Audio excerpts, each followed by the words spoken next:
Tonight, the numbers are numbing. A U.S. diplomat in Myanmar says the death toll from that cyclone could be more than 100,000. Why is the military government keeping aid out? I'm Katie Couric. Also tonight, top advisors tell Hillary Clinton to throw in the towel. But is she listening? I'm staying in this race until there's a nominee. Police brutality or justified force? Philadelphia officers caught on tape. And genetic testing. Businesses are cashing in, but are you really getting what you pay for?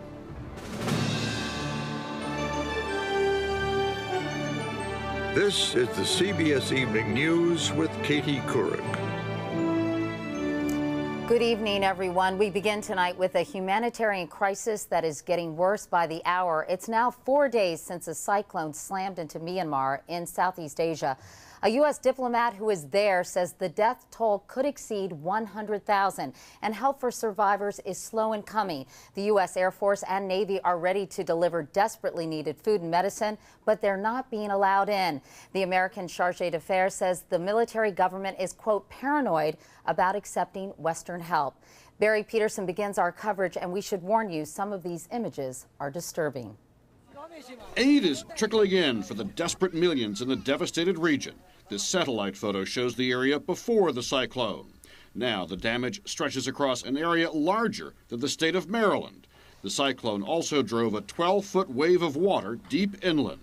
There are 1 million people who've been displaced. The possibilities of infectious disease rampaging through the area, especially when 2,000 square miles of the area are still underwater, and we're hearing eyewitness reports of bodies floating in the water. The possibility of disease is very high indeed.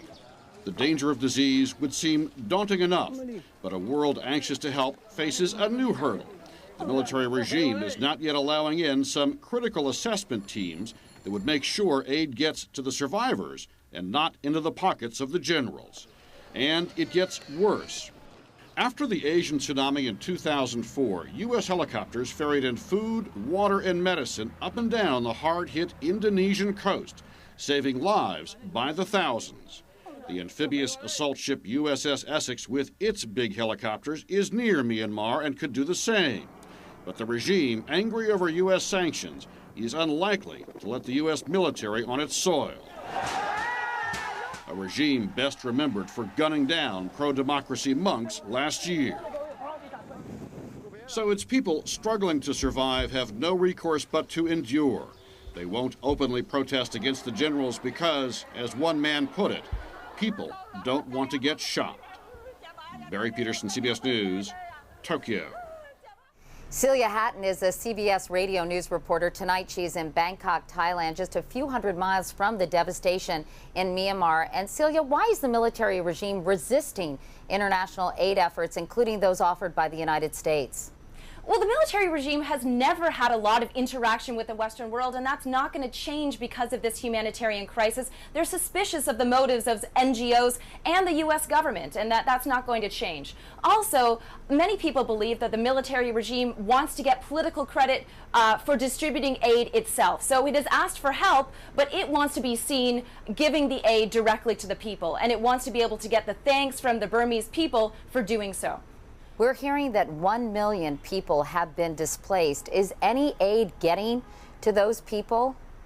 Some of the aid is getting through, and one aid worker that I spoke to said that it was a partial blessing that the storm hit the country's biggest city, Yangon, so that they were able to get the aid quickly to those people, and they can now focus on getting aid to outlying areas and the people who are hurting there. Celia Hatton in Bangkok, thank you very much. Thank you. Here at home, just 4 weeks left in the presidential primary season, and after Hillary Clinton's showing last night, pressure is building on her to drop out. She picked up 87 delegates in Indiana and North Carolina, while Obama got 99. He now leads the delegate race by 158 and needs just 177 more to clinch the nomination. 217 are up for grabs in the remaining primaries, and 263 superdelegates are still undeclared. Jim Axelrod is covering the Clinton campaign, and Jim, it seems the math is overtaking the politics for Senator Clinton now. Katie, CBS News has learned that several top advisors are suggesting to Hillary Clinton that she stay in through West Virginia, Kentucky, and Oregon, and then in 2 weeks, gracefully bow out. All of you, I'm so happy to be here in West Virginia. But for now, at least, she'll ignore prominent Democrats like George McGovern, an old friend who had originally endorsed her, but is calling for her to step aside now. I'm staying in this race until there's a nominee, and I obviously am going to work as hard as I can to become that nominee. Barack Obama's strong showing last night strikes at the heart of Clinton's argument that Democrats are getting cold feet about Obama. You know, there are those who were saying that North Carolina would be a game changer in this election. But even his big night showed some weaknesses he needs to address within his own party. In Indiana, he picked up just a third of blue-collar white voters. In North Carolina, even fewer. There's a ton of work to do. There's no question about it at all. But it's time to get to work. That's a sentiment expressed by a growing number of superdelegates. Today, 4 more endorsed Obama. Since Pennsylvania, he's picked up 26 superdelegates to Clinton's 14. And even neutral Democrats, like strategist Dane Struther, are starting to speak up. I think someone needs to tap her on the shoulder. I think it's time. I think we're hearing the fat lady singing. Now, late this afternoon, Clinton was at Democratic headquarters pleading her case to some uncommitted superdelegates. One topic of conversation, how to count those disputed votes from Michigan and Florida. Clinton apparently won't get out until that situation is resolved. Katie? Jim Axelrod in Washington tonight. Jim, thank you. It doesn't seem that long ago that everyone was wondering if Senator Clinton would get into this race. And now the question is, when will she get out and how? Because as hard as a presidential run is, deciding to drop out may be even harder. Here's our senior political correspondent, Jeff Greenfield. This race is over. We now know who the Democratic nominee is going to be, and no one's going to dispute it. But this nomination fight is over. Let's just put it right on the table. It's over. I don't really see how she has a clear path to getting the nomination. Senator Clinton woke up this morning to the media world offering one long obituary for the impending death of her presidential dreams. Media types, of course, don't decide nominations, but the Democratic superdelegates will. I'm going to look at the playing field, and if Senator Clinton isn't close in both the delegate count and the popular vote, I think you're going to see almost all the superdelegates go for Senator Obama. Freshman Pennsylvania Representative Jason Altmaier, firmly undecided a month ago, senses a decisive shift today on Capitol Hill. The committed delegates on the Clinton side were very down. I think they realized that their odds are very long at this point. The Obama supporters were jubilant. Clinton is also bracing for the likelihood that some of her key supporters may begin moving toward the door, like California Senator Dianne Feinstein, who pointedly said today she plans to ask Clinton to detail her plans for the rest of the primary. And it's this kind of pressure from powerful members of your own team, says Joe Trippi, former John Edwards strategist, that may prove decisive. In the end, it's going to be the Vernon Jordans, the Charlie Rangels, the Evan Bayes that come to her and say, for the sake of the party, we've supported you the whole way, but we think it's time to end this. And what about inducements that might persuade Clinton to step aside? The cash-rich Obama campaign might offer to help with Clinton's campaign debts. Other defeated contenders, Ronald Reagan in 1976, Ted Kennedy in 1980, got primetime convention speaking roles. But, says Clinton White House aide Bill Galston, to be blunt, I don't think Hillary Clinton needs to be bribed to do the right thing. The talk among Clinton loyalists today was consistent and realistic. One told me, I can't see the math that gets her to the nomination. And CBS News has been told that one top Clinton strategist told the senator flatly, you cannot win this nomination. Katie? Meanwhile, Jeff, what role do you think Bill Clinton will play in how this plays out?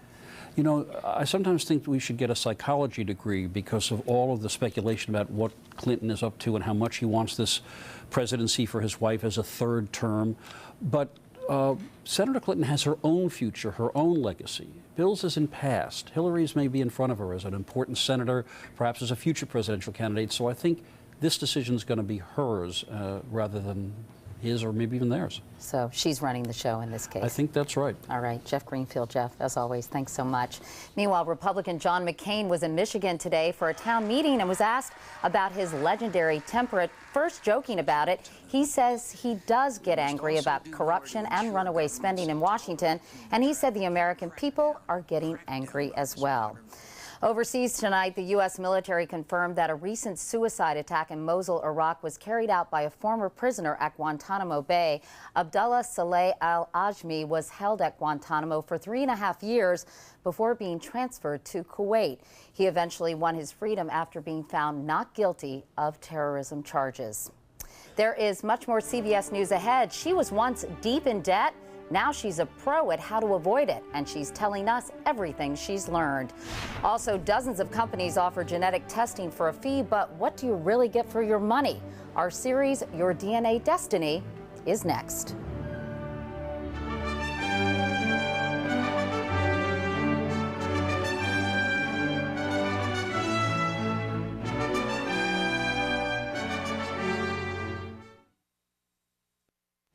It's been more than 50 years since scientists cracked the code of our DNA. Now what used to be a mystery is being mass marketed. 32 companies in the U.S. advertise on the internet offering to test your genome to gauge your risk for a host of diseases. But these tests are not cheap, and some are wondering if they're really more hype than help. Nancy Cordes takes a closer look in our series, Your DNA Destiny.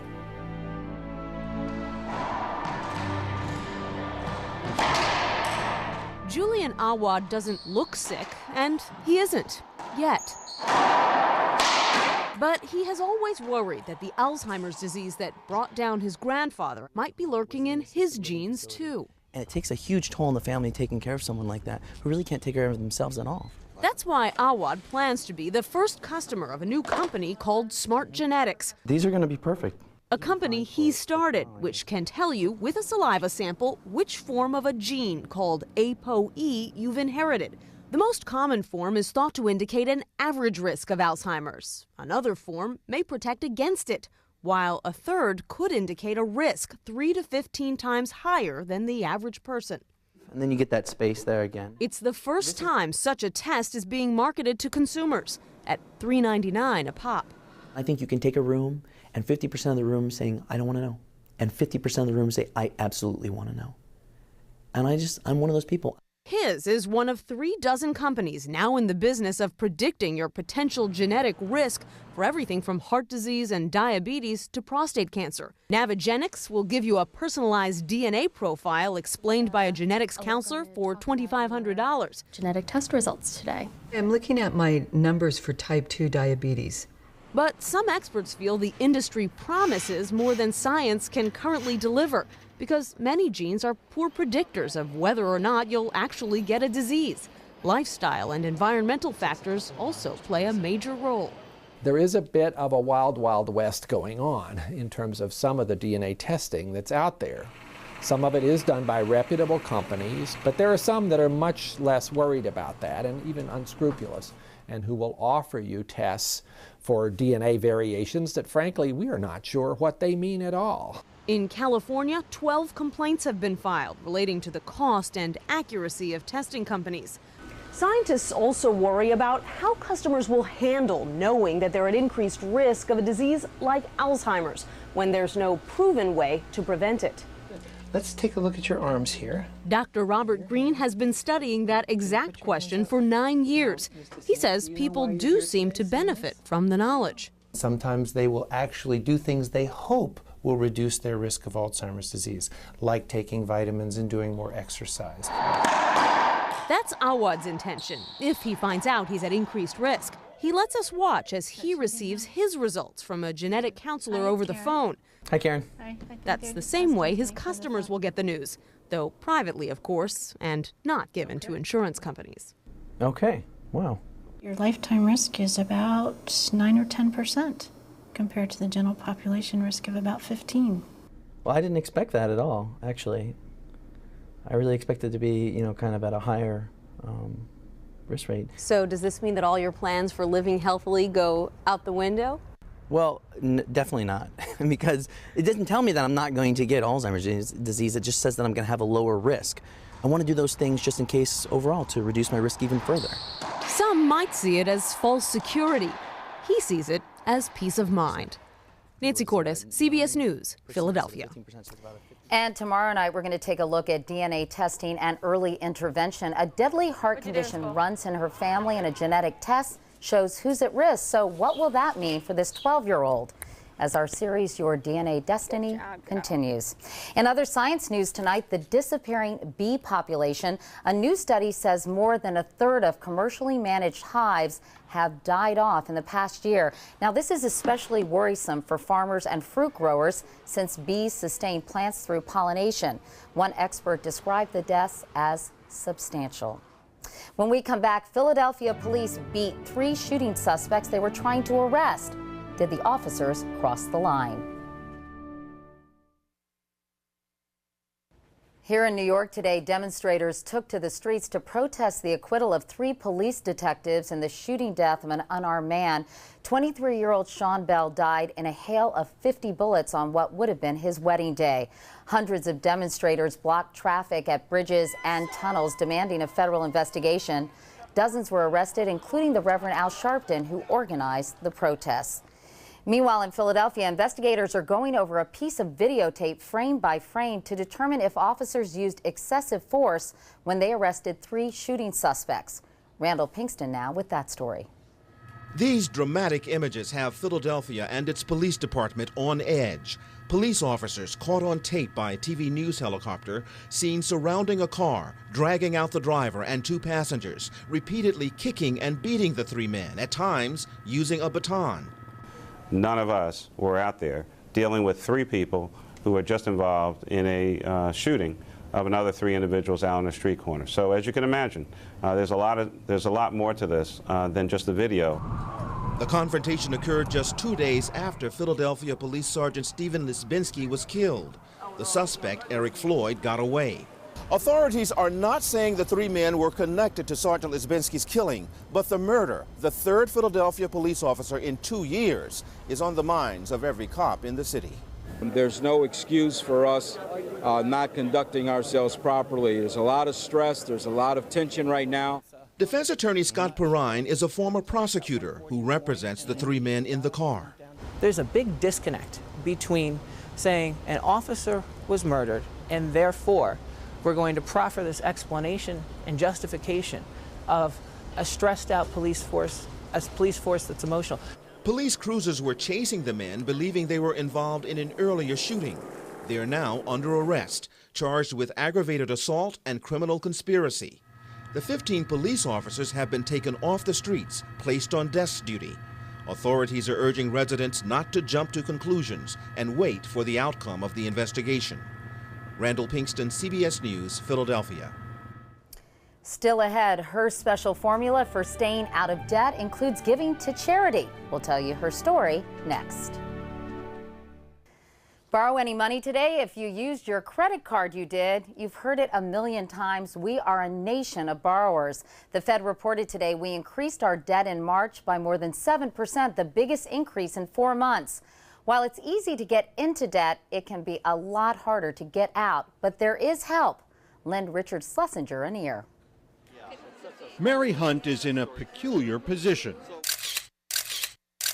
The worse the economy does, the better she does on the lecture circuit. We get stuck in our lives because debt brings us down. Mary Hunt knows debt like few people do, and more importantly, she knows how to get out of it.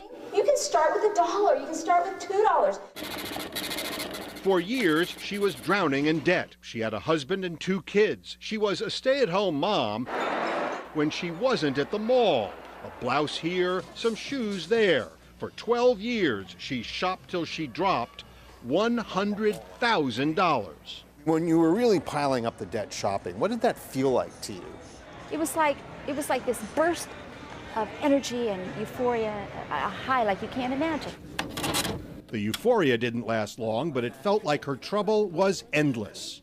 It steals your joy, causes stress like you can't believe. It got to the point where she had to pay up. Bills had piled up, and she knew who to blame. It's not my husband's terrible job. It's not that we don't have enough money. It's not that we have bad luck, that we can't win the lottery. It's me. She got a full-time job plus several part-time ones. I ironed men's shirts in my home for a while, cleaning, anything that I could do to raise money. The debt that took 12 years to pile up took 13 to pay off.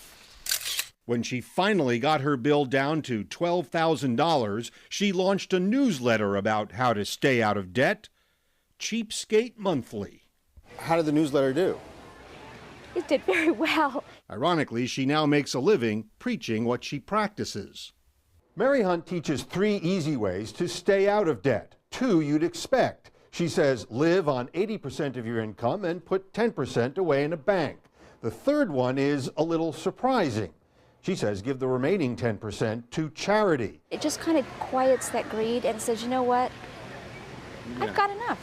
Mary now has just 1 credit card and pays it off every month, and she's learned self-control. She didn't even mind being interviewed in a mall. Are you feeling uncomfortable right now? No, because as you see, I have no purse.